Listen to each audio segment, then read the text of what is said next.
पिंपरी चिंचवड गुन्हे शाखेने एका सराईत घरफोडी करणाऱ्या गुन्हेगाराला अटक करून त्याच्याकडून तब्बल 29,44,700 रुपयांचे सोन्या चांदीचे दागिने आणि रोख रक्कम जप्त केली आहे।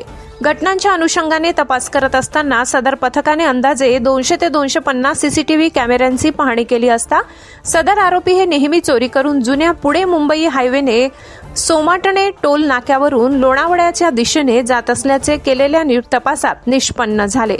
सोमाटणे टोल नाका लेन नंबर 3 मध्ये आली असता सदर गाडीमधील इसमांना बाहेर येण्यास सांगितले असता गाडीच्या पाठीमागे बसलेल्या इसमाने पोलिसांच्या दिशेने फायर केला, परंतु आरोपी आणि अंमलदार यांच्यामध्ये झटापट झाल्याने फायर हा गाडीच्या वरच्या बाजूस लागल्याने कोणास इजा झाली नाही। त्यानंतर तीनही आरोपींना शिताफीने ताब्यात घेऊन सनी सिंग, पापा सिंग दुधानी, जलसिंग रजपूत सिंग दुधानी, मनीषा बाबूलाल कुशवाह त्यांच्याकडून 2 पिस्टल आणि 7 जिवंत काडतुसे, धारदार हत्यारे तसेच सोन्याचे दागिने जप्त करून त्यांचे विरुद्ध तळेगाव दाभाडे पोलीस ठाणे येथे गुन्हा दाखल केला आहे।